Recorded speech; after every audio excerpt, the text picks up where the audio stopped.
नमस्कार, मैं हूं डॉक्टर पार्थ और आज फिर से हम लोग काफ़ी दिनों बाद एक दूसरे से जुड़ रहे हैं। लेकिन टॉपिक हमारा वही है जहां पर हम एक दूसरे को छोड़ करके गए थे। आज हम लोग पढ़ेंगे द्वितीय आंग्ल मैसूर युद्ध। जी हाँ, द्वितीय आंग्ल मैसूर युद्ध क्यों? क्योंकि हमने प्रथम आंग्ल मैसूर युद्ध समाप्त कर दिया था। यहाँ से शुरू करने से पहले आप इससे पहले के जो 3 वीडियो हैं उन्हें फिर से एक बार देख लीजिएगा, ताकि आप द्वितीय आंग्ल मैसूर युद्ध से आप फिर से जुड़ पाएँ, आप अच्छे से इसको समझ पाएँ।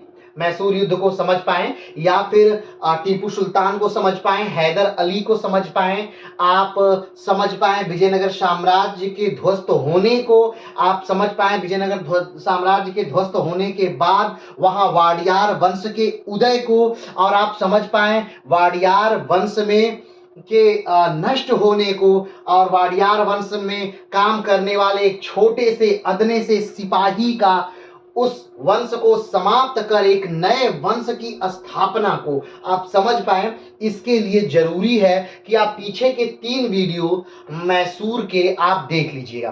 तो अभी हम बात करने वाले हैं द्वितीय आंग्ल मैसूर युद्ध। द्वितीय आंग्ल मैसूर युद्ध के नाम से ही स्पष्ट हो जा रहा है कि इससे पहले प्रथम आंग्ल मैसूर युद्ध हुआ होगा।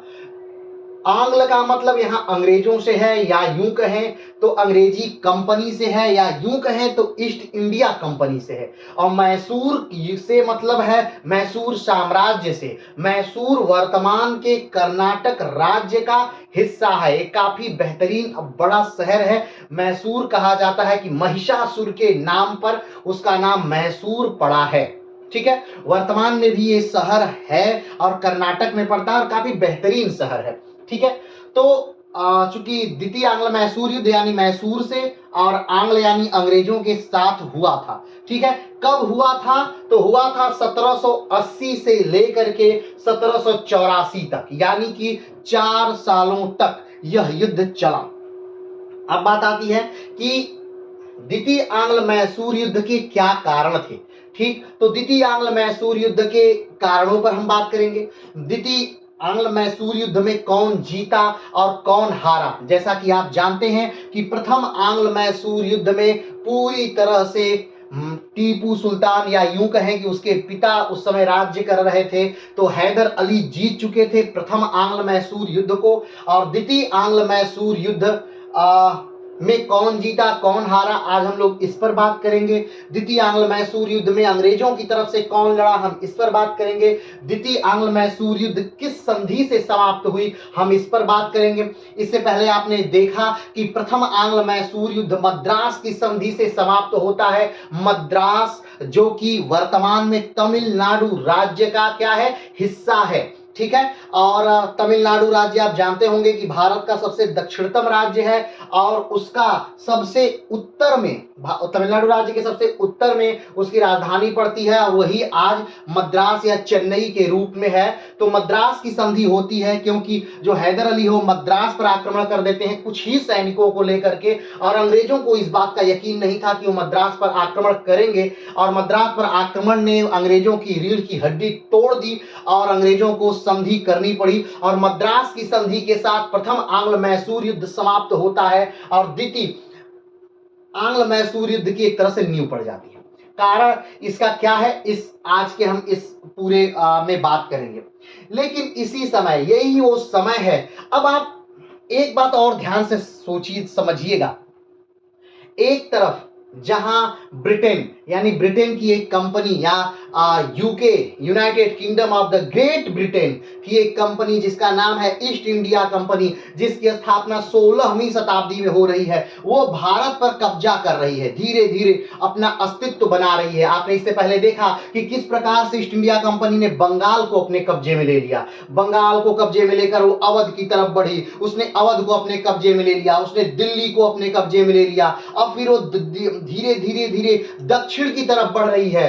वो अब मैसूर को अपने कब्जे में लेना चाह रही है, यानी पूरे मैसूर साम्राज्य को अपने कब्जे में लेना चाह रही है। वो मराठों को अपने कब्जे में लेना चाह रही है, वो निजाम को अपने कब्जे में लेना चाह रही है। यानी धीरे धीरे वो कंपनी बड़ी होती जा रही है, उसकी शक्तियां बढ़ रही हैं।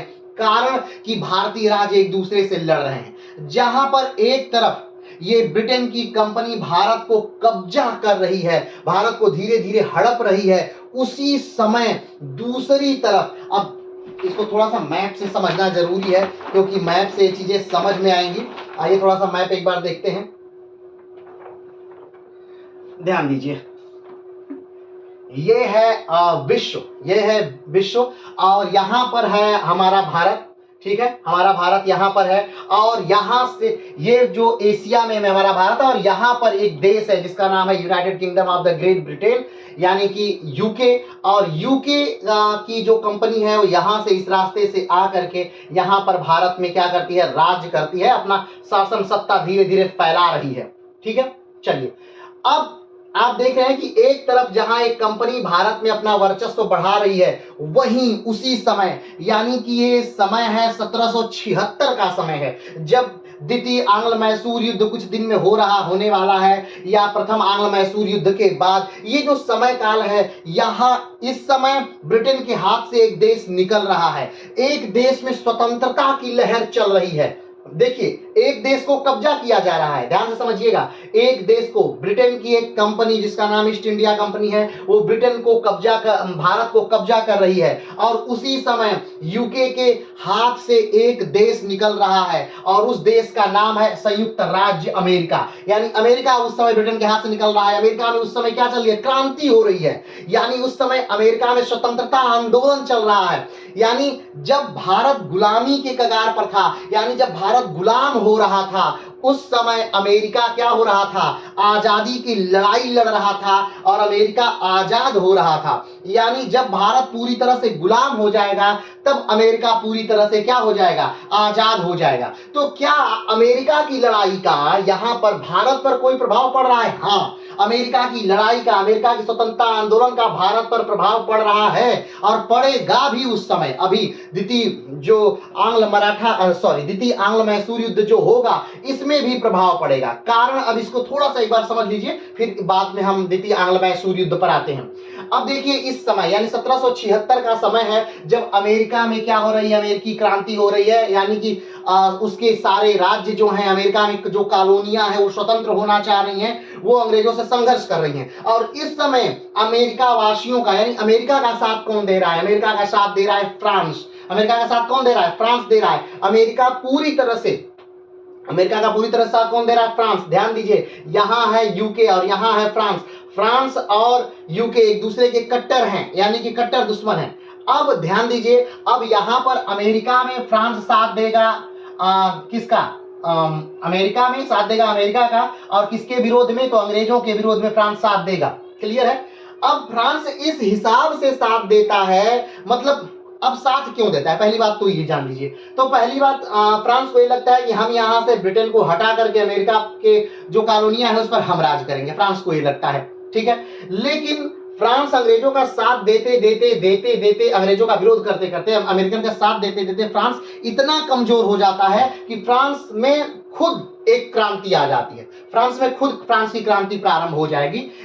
इतना फ्रांस इस हद तक अमेरिका का साथ देता है, ठीक है। तो फ्रांस का जो फ्रांस की जो सोच थी कि हम अमेरिका पर शासन करेंगे, वो नहीं हो पाया, ठीक। और इसके बाद फ्रांस में और यूके में एक समझौता होता है, पेरिस की संधि के नाम से इसे जानते हैं। पेरिस की संधि होती है, और उस पेरिस की संधि के बाद फ्रांस ये चाहता है कि भारत में जो युद्ध हो रहा है मैसूर के साथ अंग्रेजों का, वो भी बंद हो जाए। क्यों? क्योंकि फ्रांस का साथी है मैसूर। मैसूर जो है वो क्या है, फ्रांसीसियों के साथी हैं। जो कर्नाटिक वार हुए थे, उन कर्नाटिक वार में ये जो मैसूर राज्य है, इसने साथ दिया था, या यूं कहें तो हैदर अली, या फिर देखा जाए तो टीपू सुल्तान जो है वो लड़ा है, हैदर अली जो है वो लड़ा है किसकी तरफ से, फ्रांस की तरफ से। जब डिंडीगुल में आएगा, ये शासक के तौर पे बनेगा या फौजदार के तौर पर जब डिंडीगुल में नियुक्त होगा हैदर अली, तो फ्रांसीसियों की मदद से ही आधुनिक शस्त्रागार की नींव वो रख पाता है डिंडीगुल में, ठीक है। तो ये कहीं ना कहीं अमेरिका का प्रभाव यहां पर आपको दिखेगा, फ्रांस का प्रभाव यहां पर आपको दिखेगा। तो ये बात आप जानते रहिए कि एक तरफ जब आपका भारत गुलामी के कगार पर जा रहा है, जब भारत गुलाम होने जा रहा है, उसी समय एक देश अपनी स्वतंत्रता की लड़ाई लड़ रहा है, और वो अमेरिका है। ठीक है। अगर अमेरिका का कंडीशन उस समय हम भारतीयों को पता रहता, उन चीजों को पता रहता कि किस प्रकार से ये विदेशी ये हमें लड़ा रहे हैं, हमें बहला रहे हैं, फुसला रहे हैं, धर्म के नाम पे, जात के नाम पर, वर्ग के नाम पर, समाज के नाम पर लड़ा करके, एक दूसरे से लड़ा करके हमें अलग कर रहे हैं, हम पर राज करेंगे, अगर ये बातें पता रहती उत्तरी अमेरिका, दक्षिणी अमेरिका या बाकी देशों की बातें पता रहती हमें, तो हो सकता है हम गुलाम नहीं हुए रहते। चलिए वो बातें अलग विषय है, आइए हम अपने फिर से पॉइंट पर चलते हैं।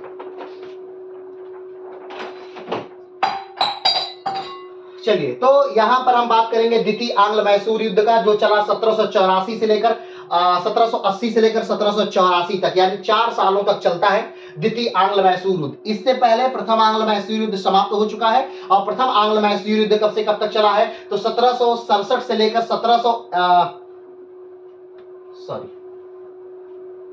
ठीक है। तो प्रथम आंग्ल मैसूर युद्ध की बात नहीं कर रहे हैं, हम द्वितीय आंग्ल मैसूर युद्ध की बात कर रहे हैं। तो 1780 से लेकर 1784 तक द्वितीय आंग्ल मैसूर युद्ध चला है। अब क्या हो रहा है द्वितीय आंग्ल मैसूर युद्ध में, और द्वितीय आंग्ल मैसूर युद्ध क्यों हुआ, मेन मुख्य बात हम इस पर फोकस करेंगे। तो पहली बात करते हैं कि क्या कारण था द्वितीय आंग्ल मैसूर युद्ध होने की। तो जब प्रथम आंग्ल मैसूर युद्ध हुआ था और मद्रास की संधि हुई थी, तो मद्रास की संधि में हैदर अली का पलड़ा काफी भारी था, यानी हैदर अली को बढ़त मिली थी। हैदर अली का नाम, हैदर अली का कद दोनों मद्रास की संधि से बढ़ गया था, क्योंकि अभी तक किसी भी व्यक्ति ने, किसी भारतीय राजा ने इस तरह से अंग्रेजों को नहीं हराया था, इस तरह से हम अंग्रेजों को धूल नहीं चटाया था। हम उस समय की बात नहीं कर रहे हैं जब औरंगजेब ने अंग्रेजों को हराया था, और हम उस समय की भी बात नहीं कर रहे हैं जब शाहजहां ने अंग्रेजों को हराया था, ठीक है। हम उस समय की बात नहीं कर रहे हैं, हम बाद के अंग्रेजी कंपनियों की बात कर रहे हैं कि सुजाउद्दौला के बाद से या सुजाउद्दौला के समय से किसी ने भी, किसी भारतीय राजा ने अंग्रेजों को हराया नहीं था। तो भारतीयों के मन में एक बात बैठ गई थी कि अंग्रेजों को हराया ही नहीं जा सकता। लेकिन जब हैदर अली ने प्रथम आंग्ल मैसूर युद्ध में अंग्रेजों को हराया, तब एक तरह से लोगों में जो भ्रांति बनी हुई थी कि अंग्रेजों को नहीं हराया जा सकता, वो भ्रांति क्या हो गई, टूट गई। ठीक, हैदर अली का कद भारतीय उपमहाद्वीप में बढ़ गया। हैदर अली अब एक अच्छे सेना नायक के तौर पर उभर करके आ गए।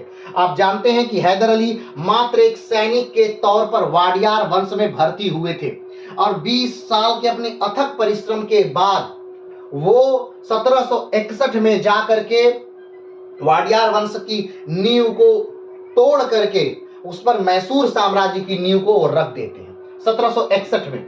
ठीक, 1761 में का समय हमने आपको बताया था पिछले वीडियो में कि बड़ा बेहतरीन समय था, खासतौर पे हैदर अली के लिए। कारण कि 1761 में पानीपत के तृतीय युद्ध के बाद मराठों की शक्ति ध्वस्त हो चुकी थी। मराठे लगभग ये ही नहीं समझ पा रहे थे कि मराठों का उत्तराधिकारी कौन है। क्यों? क्योंकि उनके जो मुख्य राजा थे नाना साहब, उनकी असमय मृत्यु हो गई थी पानीपत के तृतीय युद्ध के बाद। उनके जो बेटे थे, जो विश्वास राव थे, वो भी पानीपत के तृतीय युद्ध में मार दिए गए थे। बाकी उनके 2 बेटे जो थे वो भी अल्प वयस्क थे।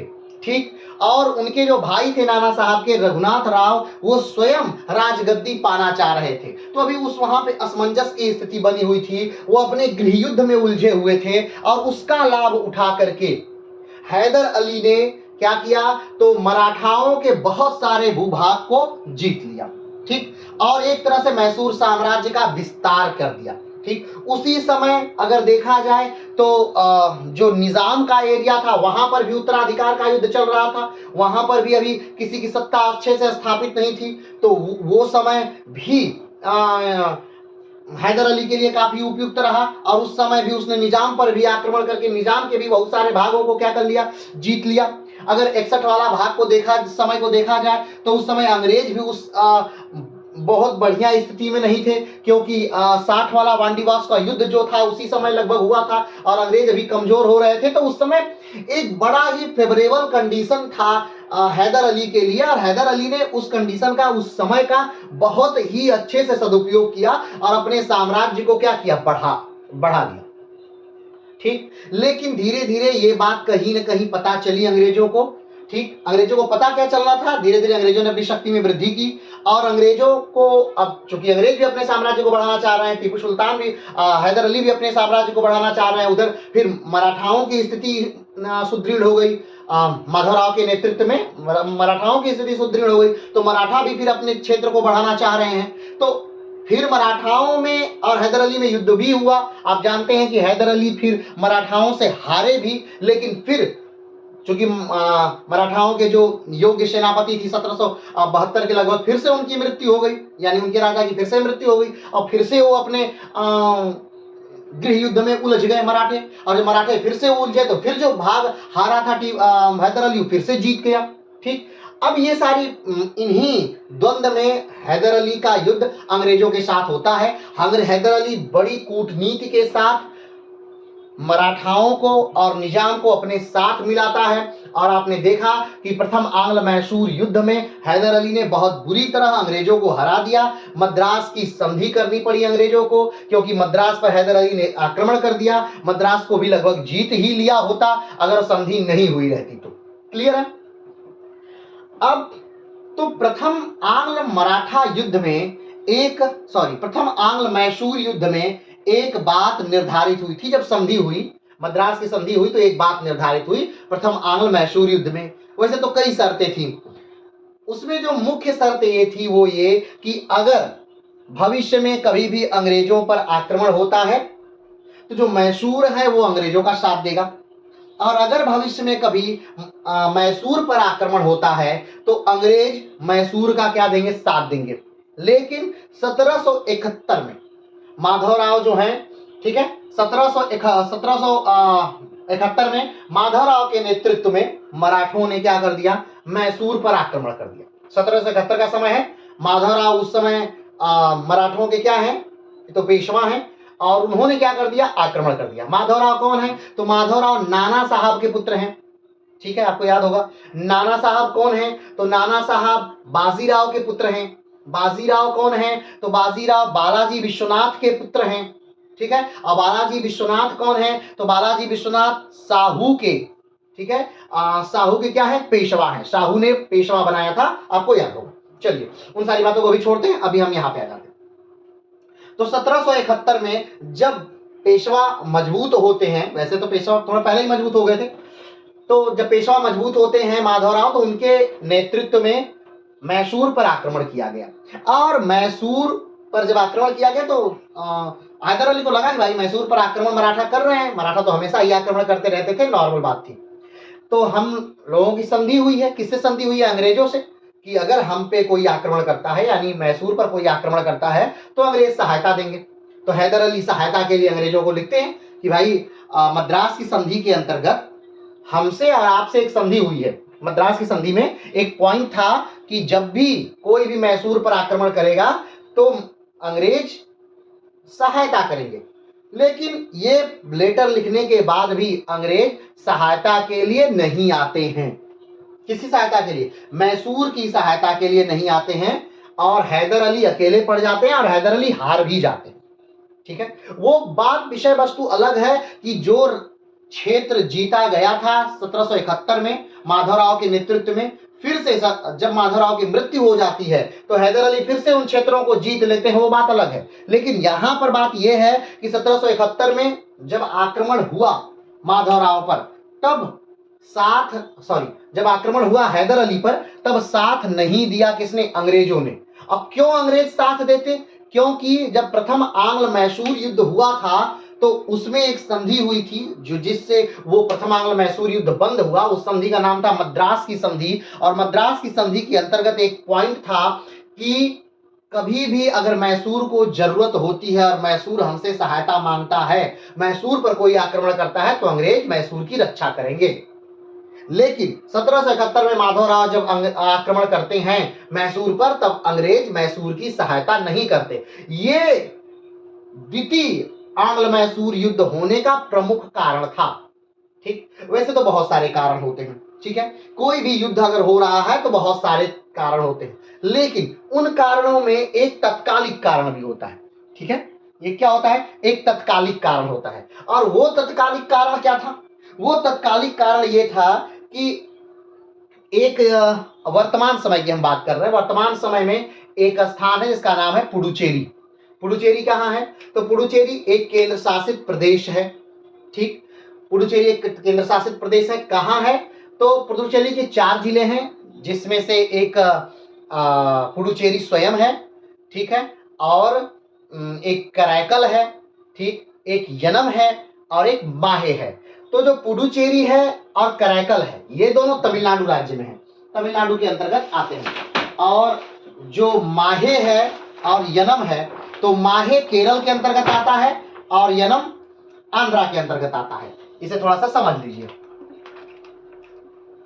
हाँ, देखिए, तो वर्तमान समय में जो पुडुचेरी है वो एक केंद्र शासित प्रदेश है। इसमें 4 डिस्ट्रिक्ट हैं। एक जो कि केरल में पड़ता है, जिसका नाम माहे है, जो यहाँ पर आपको दिख रहा है। 2 तमिलनाडु के अंतर्गत पड़ते हैं, यहाँ पर आपको देख रहा है पुडुचेरी, और यहाँ पर है कराईकल। ठीक है, ये पुडुचेरी है, कराईकल, ये भी 2 जिले हैं, ये भी पुडुचेरी के ही हैं। और एक डिस्ट्रिक्ट है यहाँ पर यनम, यहाँ पर देख रहे हैं, ये आंध्रा है, ये आंध्रा में एक पड़ता है यनम। यानी 4 डिस्ट्रिक्ट है, और 4 डिस्ट्रिक्ट जो है पुडुचेरी के, वो 3 अलग अलग राज्यों में पड़ते हैं। एक यनम आंध्रा में, एक माहे केरल में, और 2 पुडुचेरी और कराईकल, ये पड़ता है कहाँ? तमिलनाडु के अंतर्गत। ठीक है, ये पुडुचेरी जिले हैं। तो इनमें से जो हम उस समय की बात कर रहे हैं, तो जो माहे वाला क्षेत्र है, इन पर ये कब्जा था किसका? स्वाभाविक बात है, हैदर अली का कब्जा था माहे वाले रीजन पर। तो माहे वाला रीजन जो था, हैदर अली ने वो फ्रांसीसियों को दे रखा था। क्योंकि माहे वाला रीजन जो है एक बंदरगाह भी है, तो माहे वाला रीजन जो क्षेत्र था वो पुडुचेरी वो फ्रांसीसियों को दे दिया गया था। यहाँ पर आज भी फ्रांसीसी कल्चर बहुत बाकायदे, पुडुचेरी के 4 जिलों में आपको फ्रांसीसी कल्चर मिलेगा। ठीक है, क्योंकि फ्रांस का इस पर शासन रहा लगभग 200 सालों तक। ठीक है, तो यहाँ फ्रांसीसी कल्चर आपको मिलेगा, और आज भी फ्रांसीसी बस्तियां भी हैं यहाँ पर। ठीक है, आप जाएंगे तो वहाँ समुद्री किनारे आपको लगातार एक लाइन से फ्रेंच बस्तियां मिलेंगी। तो वहां पर आप फ्रेंच रेस्टोरेंट मिलेंगे। यानी आपको अगर फ्रेंच कल्चर देखना है तो आप पुडुचेरी चले जाइए, पुडुचेरी किसी भी जिले में चले जाइए, चाहे माहे में चले जाइए, पुडुचेरी में चले जाइए, कराईकल में चले जाइए, या यानम में चले जाइए, आपको फ्रेंच कल्चर मिलेगा। तो ये जो माहे वाला क्षेत्र था, जो केरल, एक बात और बता दें कि माहे में जो क्षेत्र है, केरल में जो क्षेत्र है माहे, ये माहे वर्तमान समय में भारत का सबसे छोटा जिला है। ठीक है, भारत के सबसे बड़े जिले की बात करें तो भारत का सबसे बड़ा जिला है वो कच्छ है, जो गुजरात राज्य में के अंतर्गत पड़ता है। ठीक है, और सबसे छोटा जिला जो है वो माहे है, जो कि केरल के अंतर्गत पड़ता है। तो ये माहे वाला क्षेत्र हैदर अली ने दे दिया था किसको? फ्रांसीसियों को, कि ठीक है आप बंदरगाह के रूप में इसे इस्तेमाल करिए। अब ये बात जो थी अंग्रेजों को बहुत बुरी लगी। अंग्रेजों ने इस माहे वाले भाग पर क्या कर दिया? आक्रमण कर दिया, और इस माहे वाले भाग को जीत लिया।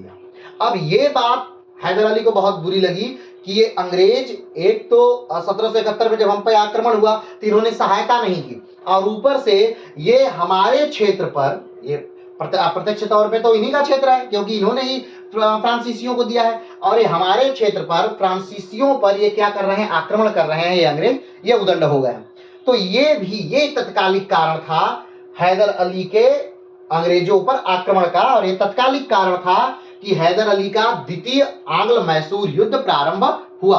कब? 1780 में। 1780 से कब तक चला? 1784। क्लियर हो गई बात, समझ में आ गई कि माहे कहाँ है? ठीक है, माहे एक बंदरगाह है, ध्यान रखिए। चलिए, तो उस पर आक्रमण हुआ, और उस आक्रमण के बाद ही द्वितीय आंग्ल मैसूर युद्ध प्रारंभ हो गए। तो आइए शुरू करते हैं हम द्वितीय युद्ध, आंग्ल मैसूर युद्ध। क्या क्या हुआ, कैसे कैसे हुआ, कैसे लड़ा गया, और क्या उन जीता, कौन हारा। ठीक है, चलिए तो शुरू करते हैं। पहला पॉइंट है इसमें कि मद्रास की संधि में यह निर्णय हुआ था कि अगर मराठा और निजाम में से कोई भी अगर मैसूर पर आक्रमण करता है तो अंग्रेज मैसूर की सहायता करेंगे। लेकिन जब 1771 में माधवराव ने नेतृत्व में मराठों ने मैसूर पर हमला किया तो अंग्रेजों ने मैसूर की सहायता नहीं की थी। इसमें हैदर नाराज हो गए। ठीक, पहला पॉइंट हमने बताया कि मैसूर की संधि हुई। ठीक, मैसूर की संधि से क्या हुआ था? मैसूर की संधि से प्रथम आंग्ल मैसूर युद्ध समाप्त हुआ था। ठीक, और उस संधि में एक बिंदु था कि अगर मराठा या निजाम कोई भी आक्रमण करता है मैसूर पर तो अंग्रेज साथ देंगे। लेकिन जब 1771 में माधवराव के नेतृत्व में, माधवराव जो पेशवा हैं, जो कि नाना साहब के पुत्र हैं, ठीक है, उन्होंने, उनके नेतृत्व में जब मराठे आक्रमण करते हैं मैसूर पर, तो मैसूर साम्राज्य को बचाने के लिए अंग्रेजों ने युद्ध में आना स्वीकार नहीं किया, जबकि हैदर अली ने सहायता अंग्रेजों से मांगी थी। ठीक, आगे बढ़ते हैं। 1772 में पेशवा माधवराव की मृत्यु हो जाती है और मराठा अपने गृह युद्ध में उलझ जाते हैं। 1774 से 76 के बीच हैदर ने सारे जीते हुए भाग पुनः जीत लिए। हमने बताया था कि 1761 का वो समय था जब हैदर अली राजा बनता है, ठीक, और 1761 में मराठे काफी कमजोर हो गए थे क्योंकि पानीपत का तृतीय युद्ध हुआ था, मराठे अपने गृह युद्ध में लगभग उलझे हुए थे, और उस समय का भरपूर सदुपयोग किया हैदर अली ने, और हैदर अली ने मराठों के भाग को क्या कर लिया, बहुत सारे भागों को जीत लिया। लेकिन जब माधवराव का समय आता है तो माधवराव ने 1774 से 1776 के बीच, ठीक है, माधवराव ने बहुत सारे भूभागों को माधवराव ने अपने समय में, चूंकि 72 में तो माधवराव की मृत्यु हो जाती है, तो 72 से पहले ही 61 में माधवराव राजा बनते हैं, लेकिन गृह युद्ध में उलझे रहते हैं। फिर उसके बाद गृह युद्ध से जब निकलते हैं अपने चाचा को बंदी बना लेते हैं, और तो फिर से वो क्या करते हैं, जीतते हैं, बहुत सारे भागों को क्या कर लेते हैं, जीत लेते हैं हैदर अली के, जो भी हैदर अली ने जीता था उनके भागों को, मराठों को भागों को, उसे पुनः माधवराव ने जीत लिया। लेकिन माधवराव की बहुत जल्दी मृत्यु हो जाती है, टीवी के कारण 1772 में ही माधवराव की मृत्यु हो जाती है। ये मराठा में हम लोग पढ़ चुके हैं, ठीक। तो 1772 में माधवराव की मृत्यु हो जाती है। माधवराव की मृत्यु के बाद हैदर अली ने 1774 से 76 के बीच मराठों पर आक्रमण करके उनकी जितने भाग मराठों ने जीत लिए थे दोबारा, उसे फिर से माधवराव ने, हैदर अली ने क्या कर लिया, जीत लिया। बात समझ रहे हैं, हैदर अली फिर से क्या कर लेता है, जीत लेता है। तो अभी यहाँ की बातों को छोड़ दीजिए, आइए आगे बात करते हैं। द्वितीय आंग्ल मैसूर युद्ध के कारण, क्या कारण थे कि द्वितीय आंग्ल मैसूर युद्ध प्रारंभ हुआ। तो पहला कारण तो हमने बताया कि मद्रास की संधि का उल्लंघन किया अंग्रेजों ने, कि मैसूर का साथ नहीं दिया मराठों के खिलाफ। अब दूसरा, जब 1771 में मराठों ने आक्रमण किया तब अंग्रेजों ने मद्रास की संधि का उल्लंघन करते हुए मैसूर का साथ नहीं दिया, यह पहला कारण हो गया, ठीक। दूसरा कारण, 1780 में हैदर अली ने त्रिकुट का निर्माण करना प्रारंभ किया, जो अंग्रेजों को अच्छा नहीं लगा, यह भी द्वितीय आंग्ल मराठा युद्ध का कारण था। प्रथम आंग्ल मैसूर युद्ध में अंग्रेजों के हारने का मुख्य कारण क्या था। प्रथम आंग्ल मैसूर युद्ध में अंग्रेजों के हारने का मुख्य कारण था कि हैदर अली ने त्रिकुट का निर्माण कर लिया था। त्रिकुट यानी तीन शक्तियां एक साथ मिल गई थी, एक मराठा, निजाम और हैदर अली। अगर तीन शक्तियां जब एक तरफ मिल गई थी तो स्वाभाविक बात है कि तीनों शक्तियां अगर एक तरफ, कोई भी तीन शक्ति अगर एक तरफ है तो एक शक्ति नहीं जीत सकती है। मान लीजिए अगर अंग्रेजों को छोड़कर उधर मराठे ही रहते तो वो भी अकेले नहीं जीत पाते, मराठों को हटाइए, अगर उधर निजाम रहते तो वो भी इन तीनों से नहीं जीत पाते, अगर उधर मैसूर रहता तो वो भी तीनों से नहीं जीत पाता। तो प्रथम आंग्ल मैसूर युद्ध हैदर अली इसीलिए जीत पाए थे कि इन्होंने त्रिकुट का निर्माण कर लिया था, और त्रिकुट के निर्माण के कारण ही अंग्रेजों को इन्होंने क्या कर दिया था, हरा दिया था। 1780 में फिर से हैदर अली ने त्रिकुट का निर्माण करना चाहा कि भाई निजाम और मराठों से हम एक संधि कर लें, और संधि करके हम इन दोनों को अपने साथ मिलाए रखें, क्योंकि हैदर अली को ये पता था कि अंग्रेज बहुत दुष्ट हैं, ये कैसे भी करके हमारे राज्य को हड़पेंगे ही।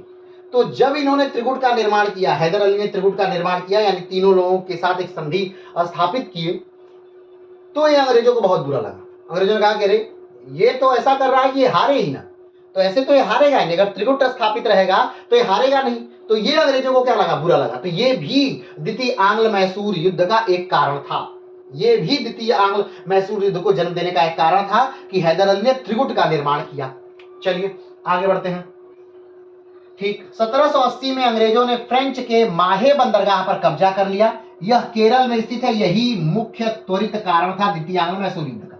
हमने बताया कि माहे जो है वो एक बंदरगाह है, कहाँ है, केरल में है, ठीक है। वर्तमान में वो पुडुचेरी का एक डिस्ट्रिक्ट है माहे, और भारत का सबसे छोटा जिला भी है माहे, ठीक है। तो वहां पर फ्रेंचों को, वहां की जमीन को फ्रेंचों को दे दिया गया था हैदर अली के द्वारा कि ठीक है आप इसका इस्तेमाल करिए बंदरगाह के रूप में।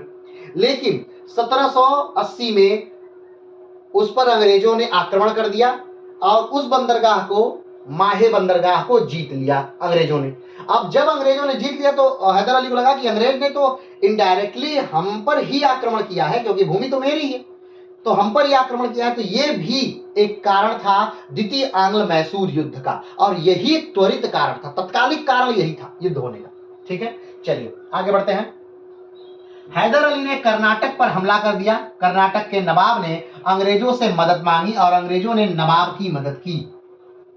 अब देखिए एक और कारण है, हैदर अली ने क्या किया, कर्नाटक पर हमला कर दिया। ठीक है, कर्नाटक पर हमला कर दिया। अब जो कर्नाटक के नवाब है, अब स्वाभाविक बात है कि हिंदुस्तान में किसी पर भी अब हमला हो रहा था, क्योंकि देखिए हिंदुस्तान काफी बड़ा क्षेत्र है, तो बहुत सारे राजा आसपास आसपास रहते हैं।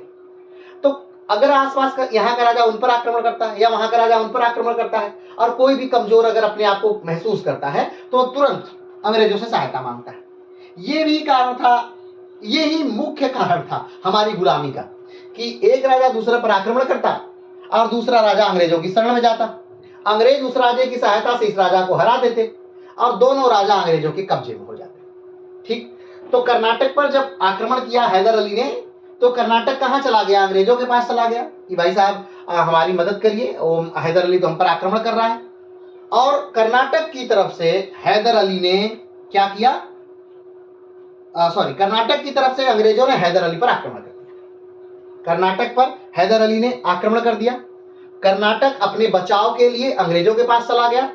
अब कर्नाटक का पक्ष लेकर अंग्रेजों ने हैदर अली पर आक्रमण कर दिया। ठीक, तो यह भी एक कारण था द्वितीय आंग्ल मैसूर युद्ध का।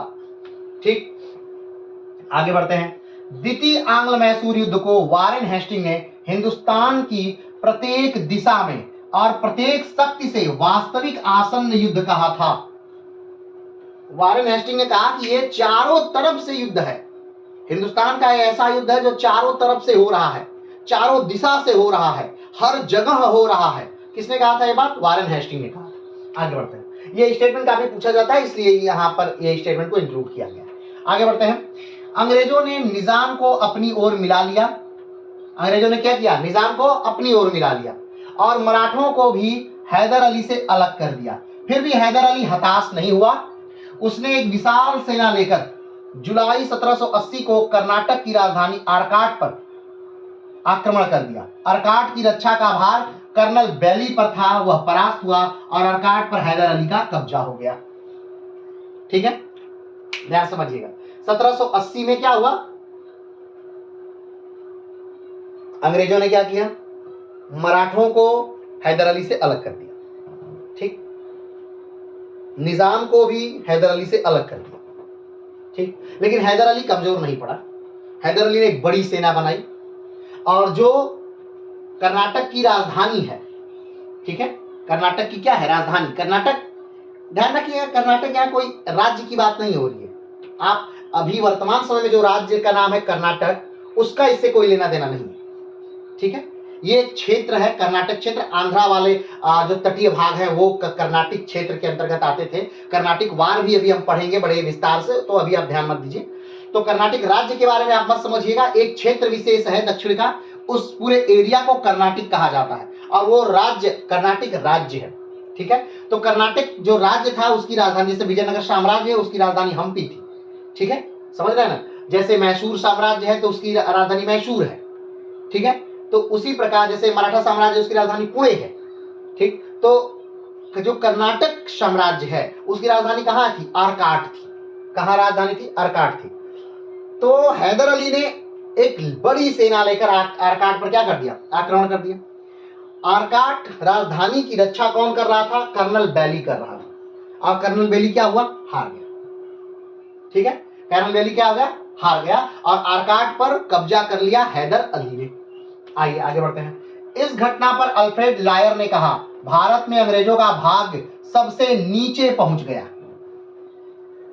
इस घटना पर अल्फ्रेड लायर ने क्या कहा कि भारत में अंग्रेजों का भाग्य सबसे नीचे पहुंच गया। फिर से ये काफी फेमस कोट्स है, इसलिए यहां पर है क्योंकि बार बार ये कोट्स पूछे जाते हैं कि अल्फ्रेड लायर ने क्या कहा था। तो अल्फ्रेड लायर ने क्या कहा था कि भारत में अंग्रेजों का भाग्य सबसे नीचे पहुंच गया था। कब, द्वितीय आंग्ल मैसूर युद्ध के समय, जब कर्नल बैली को हरा दिया था किसने, हैदर अली ने आरकाट के युद्ध में। आरकाट कहां है, कर्नाटक की राजधानी है, उस समय की कर्नाटक राज्य की राजधानी है। आगे बढ़ते हैं।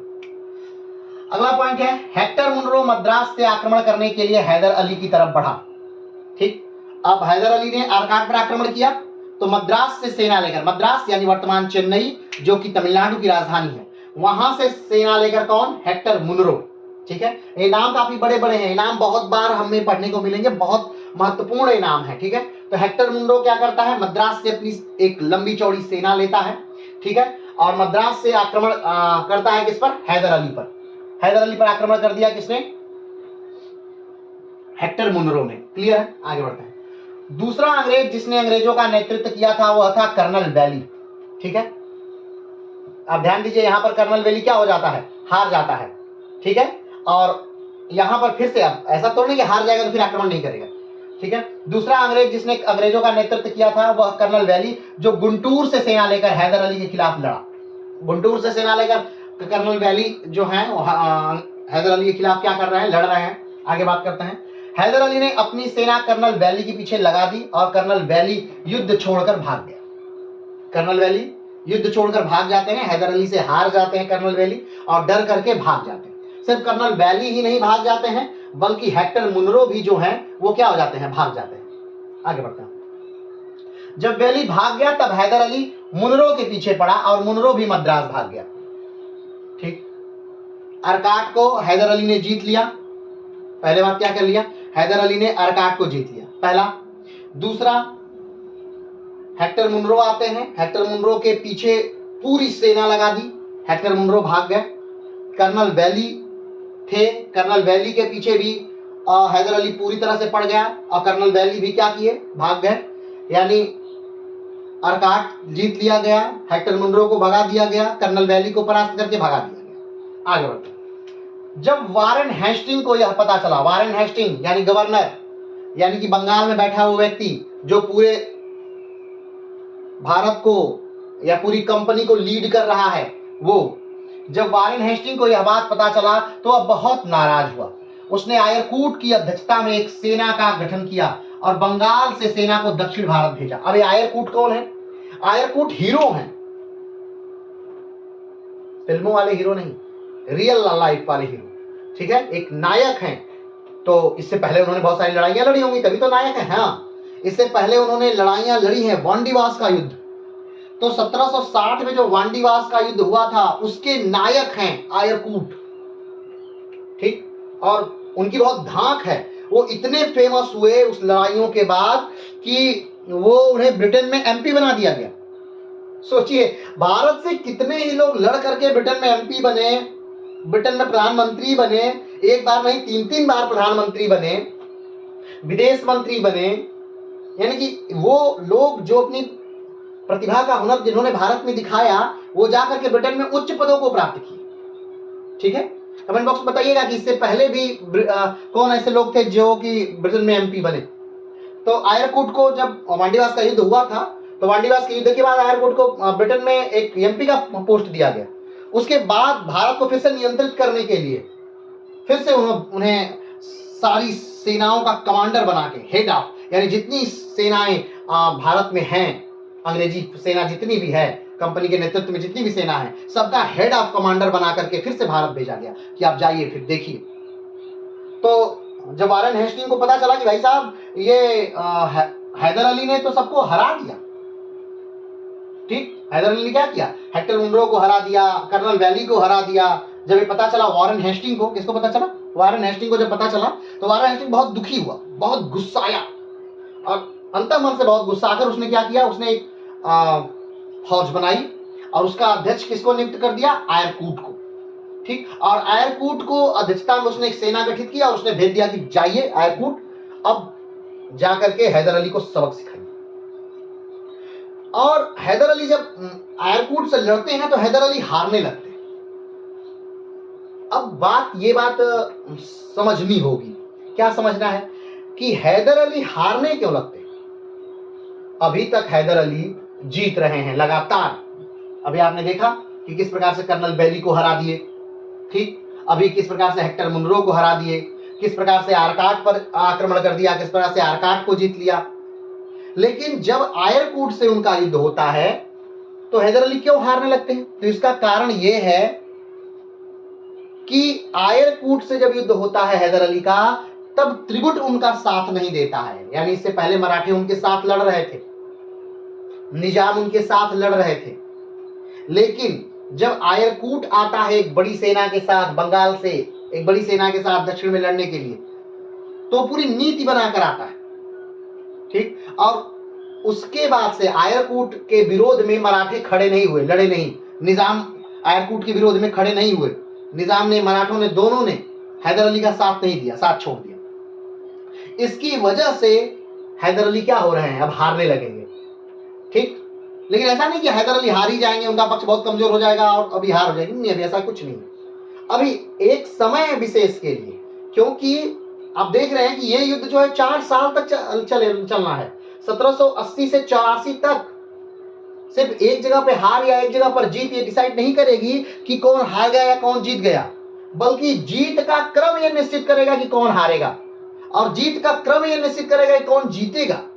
कोई एक हार या कोई एक जीत नहीं, ठीक है। तो चलिए आगे बढ़ते हैं कि क्या हुआ। अब आयरकूट की अध्यक्षता में एक सेना का गठन किया गया और बंगाल से सेना को दक्षिण भारत भेजा गया। आयरकूट एक बड़ी सेना लेकर दक्षिण भारत आ गया।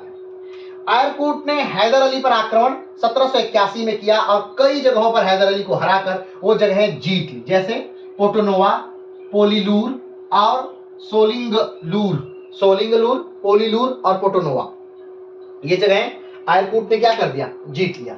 किससे? हैदर अली से जीत लिया। अब देखते हैं कि हैदर अली के हार का क्या कारण है या फिर आयरकूट की जीत का क्या कारण है। तो पहला कारण है सालबाई की संधि। सालबाई की संधि का कब हुई थी, याद करिएगा, पिछले वीडियो में हमने बताया था कि सालबाई की संधि के अंतर्गत जो अंग्रेज हैं उनकी मदद किया जाएगा मराठों के द्वारा। जो अंग्रेजों का मित्र है वो मराठों का मित्र, जो अंग्रेजों का शत्रु मराठों का शत्रु। तो जब ये आए, आयरकूट ने कहा कि भाई साहब तुम लोगों ने सालबाई की संधि की है मराठों ने और तुम हमारे खिलाफ लड़ रहे हो, तो मराठा कहा ठीक है हम नहीं लड़ेंगे, ठीक। तो सालबाई की संधि के कारण मराठों ने हैदर अली का साथ नहीं दिया, तो हैदर अली द्वारा बनाया गया त्रिगुट इस युद्ध में काम नहीं आया। इससे पहले हैदर अली ने हेक्टर मुनरो और कर्नल बैली को इसी त्रिगुट के कारण हरा पाया, लेकिन आयरकूट के खिलाफ कोई साथ नहीं दिया। तो पहला पॉइंट हो गया कि आयरकूट की जीत का क्या कारण है। तो जीत का कारण है सालबाई की संधि, क्योंकि सालबाई की संधि के अंतर्गत जो मराठे हैं या जो त्रिगुट है वो मैसूर का साथ नहीं दे रहा है, ठीक है। और मैसूर का साथ ना देने की वजह से कहीं ना कहीं अंग्रेज यहां पर भारी पड़े और उन्होंने 3 स्थानों पर लगातार हैदर अली को हराया, पोटोनोवा में, पोलीलूर में और सोलिंगपुर में, और स्थान जीत लिए, ठीक। और क्या कारण थे, अगला कारण देख लेते हैं। मराठों और निजाम दोनों ने इस युद्ध में हैदर का साथ नहीं दिया, यह भी आयरकूट की जीत का प्रमुख कारण था। बात तो हो ही गई कि त्रिगुट ने साथ नहीं दिया। त्रिगुट में 3 लोग थे, यानी हैदर स्वयं, मराठे और निजाम। तो मराठे और निजाम ने हैदर का साथ नहीं दिया, इस कारण से आयरकूट जीता। अगला, युद्ध अभी कई जगहों पर चल ही रहा था कि 7 से 6 दिसंबर या 7 दिसंबर 1782 को हैदर अली की मृत्यु कैंसर के कारण हो जाती है। अब देखिए ये भी एक कारण है कि द्वितीय आंग्ल, अब अधिकतर कई बार प्रश्न आते हैं कि किस युद्ध में हैदर अली की मृत्यु हुई थी। तो द्वितीय आंग्ल मैसूर युद्ध जब चल रहा था उसी समय कैंसर के कारण हैदर अली की मृत्यु हो गई। समय है 1782। 1780 में युद्ध प्रारंभ हो रहा है। 2 साल युद्ध करने के बाद 1782 में, डेट कंफर्म नहीं है, किन्हीं किताबों में 7 है, किन्हीं किताबों में 6 है, ठीक है। अब जो मुख्य रहा हो आप देख लीजिएगा, अपने हिसाब से सेट कर लीजिएगा, ठीक है। तो 7 या 6 दिसंबर 1782 को हैदर अली की क्या हो जा रही है, मृत्यु हो जा रही है। तो कहीं ना कहीं आयरकूट की जीत का या फिर अंग्रेजों के बढ़ते हुए प्रभाव का यह भी एक कारण है कि जो मुख्य लीडर है, जो अपनी सेना नायक की क्षमता के कारण, सेनापति की अकूत क्षमता के कारण जो सबकी निगाहों में आया था, ठीक, जो जिसने अंग्रेजों को हरा करके साबित किया था कि अंग्रेजों को हराया जा सकता है, उसकी मृत्यु हो जा रही है 1782 में। किसकी? तो हैदर अली की। और युद्ध के समय हो रही है मृत्यु, यानी 1782 युद्ध चल रहा है, उसी समय मृत्यु हो जा रही है। तो कहीं ना कहीं एक बड़ी बात है, ये बड़ा धक्का है मैसूर साम्राज्य के लिए, ठीक हो जाती है। इसके बाद सेना को टीपू समझते, लेकिन ऐसा नहीं है कि हैदर अली की मृत्यु हो गई तो मैसूर ने हार मान लिया, नहीं। सेना की कमान उनका बेटा टीपू सुल्तान संभालता है, हैदर की ही तरह, जो योग्य सेनापति है, वीर है, अच्छा नेतृत्व करता है। और गर्व है भारत को, ऐसे वीरों पर गर्व है जिन्होंने देश को धर्म से ऊपर समझकर सिर्फ अपना ही बलिदान नहीं दिया, बल्कि अपने पूरे परिवार का बलिदान दिया, अपने पूरे खानदान का बलिदान दिया। ऐसे लोगों पर देश को गर्व है। टीपू की वो आखिरी लड़ाई आप पढ़िएगा, बड़ा बेहतरीन वर्णन है कि किस प्रकार से टीपू अपने अंतिम समय में लड़ रहा है। टीपू का जो अंगरक्षक है वो कहता है कि आप बताइए, अपना परिचय दीजिए कि आप कौन हैं, आपको ऐसे लड़ने की जरूरत नहीं है, आप ऐसे लड़िए नहीं, आप बताइए आप कौन हैं। तो कहा कि नहीं है, बताने की क्या जरूरत है। और वो लड़ रहा है रंगपट्टन के गेट पर। तो बहुत बड़ी बात है। चलिए वो अलग विषय है। तो युद्ध के दौरान ही 1782 में टीपू सुल्तान के पिता हैदर अली की मृत्यु हो जाती है, लेकिन मृत्यु के बाद भी टीपू धैर्य नहीं खोते हैं। सेना का नेतृत्व टीपू अपने हाथों में लेते हैं और युद्ध जारी रहता है। अब देखिए, फिर भी 2 सालों तक युद्ध चलेगा। 82 में मृत्यु हो रही है, 84 तक युद्ध चल रहा है, ठीक। आगे बढ़ते हैं। 1783 में टीपू ने बदनौर पर कब्जा कर लिया। अब अभी तक, यानी कि इनकी मृत्यु तक, हैदर अली की मृत्यु तक, जो पलड़ा है वो अंग्रेजों का भारी है। एयरकूट जगह जगह पे कहीं ना कहीं भारी पड़ रहे हैं, लेकिन अब पूरी तरह से नियंत्रण टीपू के हाथों में आया। और टीपू ने 1783 में टीपू ने बदनौर पर क्या कर लिया? कब्जा कर लिया। ये जो नाम आ रहे हैं ना जगह जगह, जैसे बदनौर, ठीक, मैसूर, गुंटूर, तो इनको नोट करिएगा, अलग से नोट करिएगा और कमेंट बॉक्स में बताइएगा कि ये स्थान बदनौर, गुंटूर या वगैरह वगैरह जितने भी इसमें स्थानों के नाम है वो सब किस राज्य में पड़ता है और वो कहां पर लोकेटेड है, ठीक है। इससे आपको मैप देखने की क्षमता बढ़ेगी और आप जानेंगे कि भारत में ये शहर कहां हैं। तो जरूर से बताइएगा, कमेंट बॉक्स में जरूर से बताइएगा। तो बदनौर पर कब्जा कर लिया किसने? 1783 में टीपू ने बदनौर पर क्या कर लिया? कब्जा कर लिया। एक बार फिर से मैसूर का पलड़ा भारी होने लगा। मैसूर फिर से क्या हो रहा है? एक बार पलड़ा फिर से मैसूर का भारी हो रहा है। आगे बढ़ते हैं। बदनौर को जीतने के बाद टीपू मंगलौर की तरफ आगे बढ़ा। देखिए एक तो नया शहर है, इसे भी देखिएगा मंगलौर कहाँ है। मंगलौर की संधि होगी और मंगलौर की संधि जो है ये बहुत बेहतरीन संधियों में से एक है और ये कहीं ना कहीं टीपू सुल्तान का जो कद है वो बढ़ा देगी, वो अपने पिता के समकक्ष ला करके खड़ा कर देगी। मंगलौर की जो संधि है वो टीपू सुल्तान के कद को बढ़ाकर अपने पिता के समकक्ष लाकर खड़ा कर देगी। मंगलौर की तरफ आगे बढ़ा। अंग्रेजों ने मंगलौर को बचाने के लिए मैसूर पर आक्रमण कर दिया तथा कुछ भाग जीत लिया। फिर से बात समझिएगा, बदनौर पर कब्जा कर लिया किसने? मैसूर, ठीक है। टीपू सुल्तान ने बदनौर पर कब्जा किया, बदनौर को जीत लिया। बदनौर को जीतने के बाद टीपू ने मंगलौर पर कब्जा कर लिया। मंगलौर पर कब्जा के लिए आक्रमण किया। अब अंग्रेजों ने देखा कि भाई ये मंगलौर पर कब्जा न कर ले, इसलिए अंग्रेजों ने मैसूर पर कब्जा आक्रमण कर दिया कि ये अपनी राजधानी बचाने के लिए तो पीछे हटेंगे ही, मैसूर को बचाने के लिए पीछे हटेंगे ही। लेकिन टीपू ने ऐसा नहीं किया, वो राजधानी बचाने के लिए पीछे नहीं हटा, बल्कि उसने जीत लिया। मंगलौर को क्या कर लिया? जीत लिया। अंग्रेजों ने मंगलौर को बचाने के लिए मैसूर पर आक्रमण कर दिया तथा कुछ भाग जीत लिया। टीपू मंगलौर पर आक्रमण कर उसे घेर लिया। मंगलौर की रक्षा का भार ब्रिगेडियर मैथ्यूज पर था। मैथ्यूज परास्त हुआ और बंदी बना लिया गया। फिर से ध्यान दीजिएगा, टीपू ने क्या किया? बदनौर पर आक्रमण कर दिया, ठीक। टीपू ने बदनौर पर आक्रमण किया और बदनौर को जीत लिया। कहाँ आक्रमण करता है टीपू? बदनौर। ठीक, बदनौर पर आक्रमण करता है और बदनौर को जीत लेता है टीपू। ठीक, बदनौर पर आक्रमण के बाद टीपू अब मंगलौर पर आक्रमण करता है। कहाँ आक्रमण करता है? मंगलौर पर आक्रमण करता है। कौन? टीपू सुल्तान। अब मंगलौर को बचाने के लिए अंग्रेजों ने क्या किया? इन्होंने मैसूर पर आक्रमण कर दिया। मैसूर क्या है? राजधानी है। किसकी? टीपू सुल्तान की। तो उन्होंने सोचा कि, अंग्रेजों ने सोचा कि अगर हम मैसूर पर आक्रमण कर देते हैं तो मैसूर को बचाने के लिए टीपू वापस जाएगा और मंगलौर को वो नहीं जीतेगा। लेकिन टीपू ने ऐसा नहीं किया। टीपू ने पूरी क्षमता अपनी कहां लगा दी? मंगलौर में लगा दी। और मंगलौर की सुरक्षा की जिम्मेदारी किसकी थी? तो मैथ्यूज की थी, ब्रिगेडियर मैथ्यूज। मंगलौर की सुरक्षा की जिम्मेदारी किसकी थी?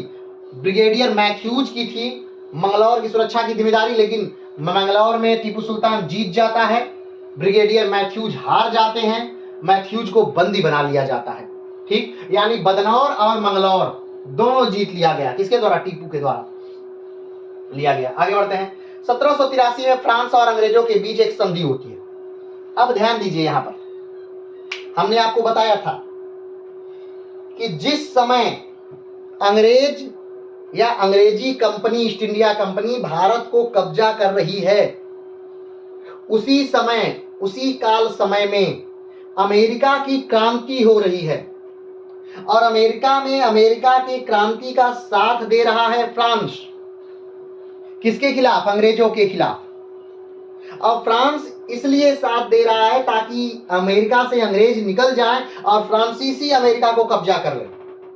लेकिन अमेरिकन का साथ देते देते फ्रांस इतना कमजोर हो गया कि फ्रांस में एक विद्रोह हो गया, एक क्रांति हो गई, जिसे फ्रांस की क्रांति के नाम से जानते हैं। अब 1783 में फ्रांसीसी और अंग्रेजों के बीच एक संधि हो गई कि ठीक है, जिसे पेरिस की संधि के नाम से जानते हैं। फ्रांसीसी और अंग्रेजों के मध्य संधि हुई, पेरिस की संधि। तो ध्यान दीजिएगा, ये युद्ध अंग्रेजों और फ्रांसीसियों के मध्य जो युद्ध था, ये अमेरिका में चल रहा था। लेकिन जितने उपमहाद्वीपीय क्षेत्र थे, यानी जहां जहां फ्रांसीसी और अंग्रेज थे, वहां वहां ये लड़ाइयां कहीं ना कहीं चल ही रही थी, छुटपुट छुटपुट।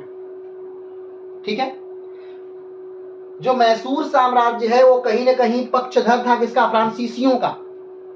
द्वितीय आंग्ल मैसूर युद्ध का तत्कालिक कारण भी यही था कि माहे की फ्रेंच बस्ती पर, फ्रेंच बंदरगाह पर अंग्रेजों ने आक्रमण कर दिया था। यह तत्कालिक कारण भी था।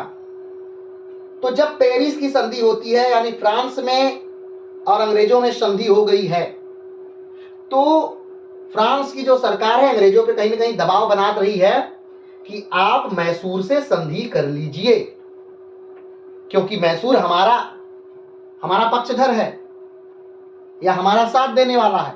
ये कौन कह रही है? फ्रेंच गवर्नमेंट कह रही है। ठीक है, तो ध्यान दीजिएगा, कहीं ना कहीं यहां पर फ्रांस इन्वॉल्व है, कहीं ना कहीं यहां अमेरिका की क्रांति इन्वॉल्व है। ठीक है, चलिए तो फिर से एक बात देखते हैं। टीपू सुल्तान बदनौर पर आक्रमण करके बदनौर को जीत लेता है। टीपू सुल्तान मंगलौर पर आक्रमण करता है। मंगलौर को बचाने के लिए अंग्रेज मैसूर पर आक्रमण कर देते हैं, लेकिन मंगलौर को टीपू सुल्तान क्या कर लेता है? जीत लेता है। मंगलौर की सुरक्षा की जो जिम्मेदारी थी वो ब्रिगेडियर मैथ्यूज पर थी, लेकिन ब्रिगेडियर मैथ्यूज को हरा दिया जाता है, उन्हें परास्त कर दिया जाता है, उन्हें बंदी बना लिया जाता है। क्लियर है?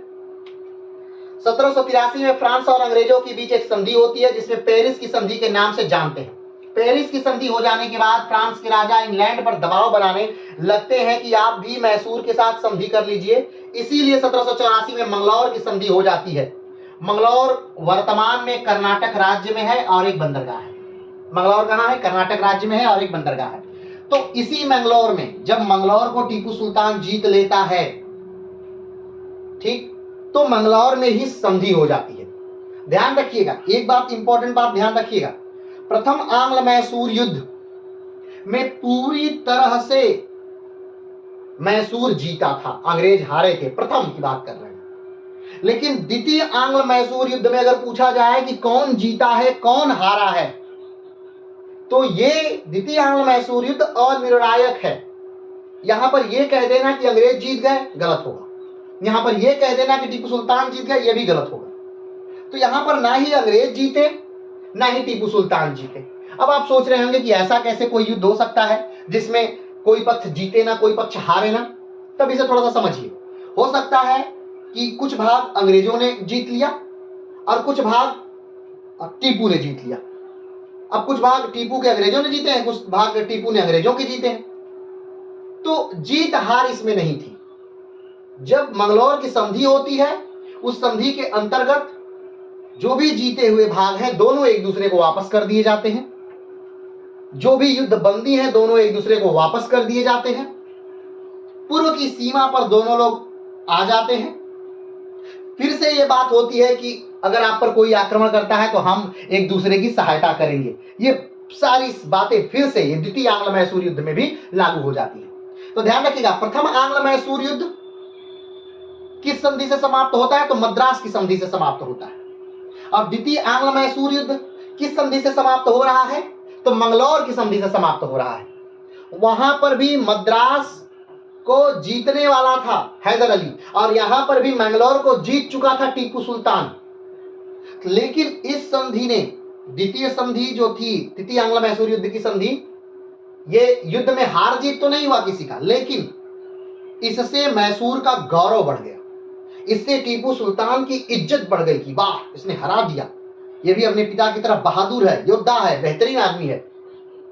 इस बात से इसका कद बढ़ गया और कहीं ना कहीं द्वितीय आंग्ल मैसूर युद्ध मैसूर के लिए फायदेमंद रही, या कहें तो पर्सनली टीपू के लिए काफी ज्यादा फायदेमंद रही। चलिए आगे बात करता हूं। मंगलौर की संधि, मंगलौर की संधि में क्या क्या बातें हुई, क्या क्या संधि की बात रही, उस बात को देखते हैं। इस संधि से द्वितीय आंग्ल मैसूर युद्ध का अंत हो जाता है। सबसे पहली बात, प्रथम आंग्ल मैसूर युद्ध का अंत मद्रास की संधि, द्वितीय आंग्ल मैसूर युद्ध का अंत मंगलौर की संधि। ठीक हो जाता है, पहला पॉइंट। दूसरा, यह संधि टीपू और जॉर्ज मैकार्टनी के बीच होती है। पहला पॉइंट क्या है कि द्वितीय आंग्ल मैसूर युद्ध का अंत किसके किसके बीच हुई है? द्वितीय आंग्ल मैसूर युद्ध की संधि तो एक तरफ टीपू है और दूसरी तरफ जॉर्ज मैकार्टनी है, इन लोगों के बीच हो रही है द्वितीय आंग्ल मैसूर युद्ध की संधि, यानी फिर मंगलौर की संधि किसके किसके बीच? टीपू और जॉर्ज मैकार्टनी के बीच। चलिए आगे बढ़ते हैं। यह संधि 11 मार्च 1784 को मंगलौर में होती है। मंगलौर की संधि कब हो रही है? तो 11 मार्च को हो रही है। 11 मार्च 1784 को हो रही है। कहां हो रही है? मंगलौर में हो रही है। किसके किसके बीच हो रही है? तो टीपू और जॉर्ज मैकार्टनी के बीच हो रही है। ठीक है, आगे बढ़ते हैं। इस संधि की पहली शर्त यह थी कि जीते हुए भाग दोनों पक्ष एक दूसरे को दे देंगे। हमने पहले बताया कि युद्ध हुआ, अब बहुत सारे भाग टीपू ने अंग्रेजों के जीते और बहुत सारे भाग अंग्रेजों ने टीपू को जीती। तो जब युद्ध समाप्त हुआ और मंगलौर की संधि हुई तो यह बात निश्चित हुई कि जो भाग टीपू ने अंग्रेजों को जीते हैं वो अंग्रेजों को दे दिया जाएगा और जो भाग अंग्रेजों ने टीपू का जीता है वो टीपू को दे दिया जाएगा। ठीक, चलिए आगे बढ़ा जाए। इस संधि की दूसरी शर्त यह थी कि युद्ध बंदियों को रिहा किया जाएगा। जिन लोगों को टीपू ने कैद किया है, जिन अंग्रेजों को टीपू ने कैद किया है तो टीपू छोड़ देंगे, और जिन लोगों को उसने कैद किया है यानी अंग्रेजों ने टीपू को सैनिकों को कैद किया है तो अंग्रेज टीपू के सैनिक को छोड़ देंगे, और टीपू ने अंग्रेजों के सैनिक को कैद किया है तो टीपू अंग्रेजों के सैनिक को छोड़ देंगे। यानी दो एक दूसरे के सैनिकों को छोड़ दिया जाएगा, वो उस उनके उनके शिविर में या पक्ष में चले जाएंगे। आगे बात, इस संधि की अगली शर्त यह थी कि दोनों एक दूसरे का युद्ध में समय साथ देंगे। अब अगली शर्त फिर वही प्रथम आंग्ल मैसूर युद्ध वाली ही शर्त है। ये सारी प्रथम आंग्ल मैसूर युद्ध में भी ये सारी शर्तें थी। जमीन को वापस कर देना, युद्ध बंदियों को छोड़ देना, और ये निर्धारित करना कि अगर कोई मराठा पर अगर कोई टीपू पर आक्रमण करता है तो अंग्रेज साथ देंगे, और अगर कोई अंग्रेजों पर आक्रमण करता है तो टीपू साथ देंगे। ये मंगलौर की संधि में भी ये बात निर्धारित हुई। आगे बढ़ते हैं। मंगलौर की संधि ने टीपू की प्रतिष्ठा में वृद्धि की। मंगलौर की संधि ने क्या किया? टीपू की प्रतिष्ठा में वृद्धि की। हमने बताया कि मंगलौर की संधि ने यह बता दिया कि अंग्रेजों को टीपू भी हरा सकता है, इसके में भी अपने पिता जैसी शक्ति है। तो कहीं ना कहीं इसकी क्षमता की वृद्धि हुई, इसके नाम की वृद्धि हुई, मैसूर साम्राज्य की ख्याति में वृद्धि हुई और इसकी योग्यता का भी परिचय मिला। ठीक, आगे बढ़ते हैं। वारेन हेस्टिंग मंगलौर की संधि को पसंद नहीं करता था। वह क्रोध से चिल्ला उठा और जोर से बोला। वारेन हेस्टिंग, सोचिए, वारेन हेस्टिंग ने आयरकूट को भेजा था कि जाओ जीतो, जीत को मार काट के खत्म करो, लेकिन अब यहां एक तरह से वारेन हेस्टिंग हार ही तो गया। अगर संधि हो रही है, बराबर की संधि हो रही है, तो क्या है? हार है एक तरह से। ठीक, तो अंग्रेजों की एक तरह से हार ही हुई। भले इसे एग्जैक्ट हार नहीं कहा जा सकता, लेकिन फिर कहीं ना कहीं अगर एक की ख्याति में वृद्धि हो रही है तो आपकी तो हार ही ना हो गई। तो वारेन हेस्टिंग को बहुत बुरा लगा, मंगलौर की संधि वारेन हेस्टिंग को बहुत बुरी लगी और वो क्रोध में से चिल्लाया। उसके शब्द बार बार पूछा जाता है वारेन हेस्टिंग ने चिल्ला करके क्या कहा था।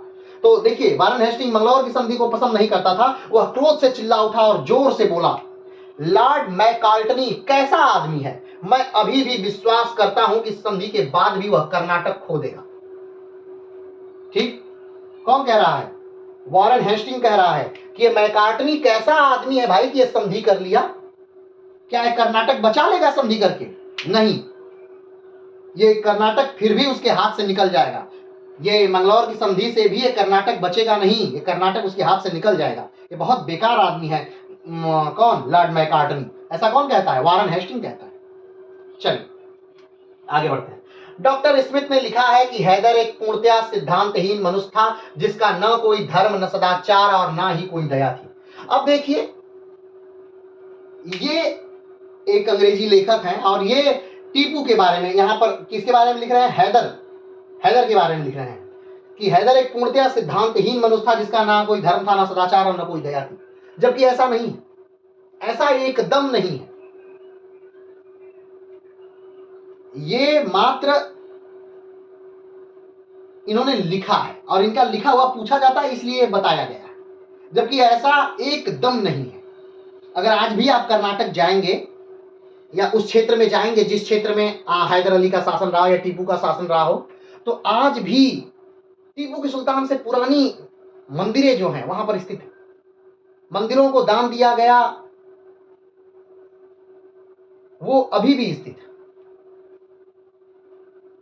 तो ये पूरी तरह से निराधार बात है, ये पूरी तरह से निराधार बात है। आगे बढ़ते हैं। विल्किंस के अनुसार हैदर अली मुसलमान शासकों में सबसे अधिक सहिष्णु था। अब देखिए, विल्किंस लिखते हैं कि हैदर अली जो है वो मुसलमान शासकों में सबसे अधिक क्या है? सहिष्णु है। अब कोई लिख रहा है कि भाई ये बहुत बुरा है, कोई लिख रहा है बहुत अच्छा है, अब जो भी रहा हो, लेकिन वर्तमान समय ये बताता है, उसका राज्य में जाने पर, घूमने पर, देखने पर ये आज भी पता चलता है। वास्तविकता इसलिए हम कह पा रहे हैं क्योंकि हमने उन जगहों को जाके देखा है कि आज भी वो प्राचीन मंदिरें उसके राज्य में हैं। आज भी उसके साम्राज्य में मस्जिदों से ज्यादा कई मंदिरें हैं और बड़ी बड़ी मंदिरें। चलिए आगे बढ़ते हैं। द्वितीय मैसूर युद्ध में ना किसी की जीत ना हार हुई, लेकिन मंगलौर की संधि में टीपू की ज्यादा फायदा था। द्वितीय आंग्ल मैसूर युद्ध में कोई न जीता ना कोई हारा, लेकिन टीपू की ख्याति बढ़ी और मैसूर साम्राज्य का कहीं ना कहीं फायदा था। आगे बढ़ते हैं। आयरकूट वांडीवास युद्ध के हीरो थे। अब बात कर लेते हैं आयरकूट की। कौन थे भाई आयरकूट? तो आयरकूट वांडीवास, जो वांडीवास का युद्ध हुआ था फ्रांसीसियों के साथ, जिस युद्ध के बाद फ्रांसीसी हमेशा हमेशा के लिए भारत में शांत हो गए, वो वांडीवास का युद्ध है। तो वांडीवास के युद्ध के क्या थे? हीरो थे। कौन? आयरकूट वांडीवास युद्ध के हीरो थे। हैदर अली से लड़ने के लिए आयरकूट को भेजा गया था। वांडीवास के युद्ध के बाद इनको ब्रिटेन में एमपी बना दिया गया, फिर बाद में जनरल बनाकर भारत में भेजा गया। हैदर अली से लड़ने के लिए पूरे भारत में जो अंग्रेजी सेना थी उसके हेड आयरकूट थे। ठीक, और अंतिम पॉइंट है, 1776 में अमेरिका की धरती पर एक स्वतंत्रता की लड़ाई चल रही थी और यहां फ्रांसीसी अमेरिकन की सहायता कर रहे थे अंग्रेजों के खिलाफ।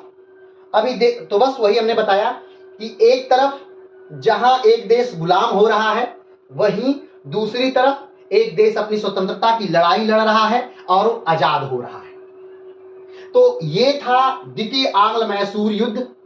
कब हुआ? तो 1780 से लेकर 1784 के बीच हुआ। किसके किसके बीच हुआ? तो अंग्रेजों और मैसूर साम्राज्य के बीच हुआ। मैसूर साम्राज्य में कौन? तो टीपू सुल्तान और हैदर अली के बीच हुआ। 1782 में हैदर अली की मृत्यु हो जा रही है और 1797 में टीपू सुल्तान की मृत्यु हो जाएगी चौथे आंग्ल मैसूर युद्ध। लेकिन अभी दूसरा है। प्रथम आंग्ल मैसूर युद्ध जीता था कौन? मैसूर। द्वितीय आंग्ल मैसूर युद्ध जो रहा वो बराबरी पर रहा। ठीक। तृतीय आंग्ल मैसूर युद्ध कौन जीतेगा? वो अगले वीडियो में तृतीय आंग्ल मैसूर युद्ध के समय पता चलेगा। ठीक है, तो आज के लिए इतना ही। फिर मिलते हैं हम लोग तृतीय आंग्ल मैसूर युद्ध के समय।